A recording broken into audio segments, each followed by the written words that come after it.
Hola, hoy le contaré el cuento Ronquidos. Todo estaba en silencio en la granja.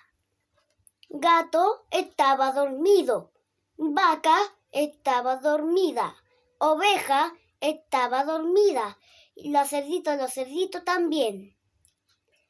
Y perro estaba dormido. Todo estaba en silencio en la granja hasta que... ronquidos. Gato se despertó, vaca se despertó, oveja se despertó, los cerditos también. Ronquidos. Era tan ruidoso que nadie podía dormir. Gato, vaca, oveja, los cerditos. Ronquidos. ¿Qué hacemos para que perro que deje de roncar? Dijo Gato.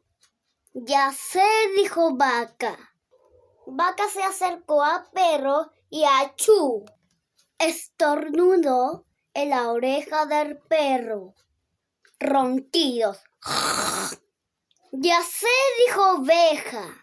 Se acercó al perro y ¡bu! Gritó en la oreja del perro. Ronquidos. Ya sé, dijo Gato. ¿Por qué no le cantamos? Tal vez así deje de roncar y nosotros podamos dormir. Entonces Gato hizo miau. Ronquidos. Vaca hizo mu. Ronquidos. Oveja hizo be. Ronquidos. Los cerditos hicieron oin, oin, oin, oin. Ronquidos. Luego, al salir el sol, Gallo se despertó. ¡Cocorocó! Y Perro se despertó. Se fue corriendo por el camino después de un sueño tranquilo y reparador. Pero Gato, vaca, oveja, y los cerditos estaban tan cansados que se quedaron dormidos. Ahora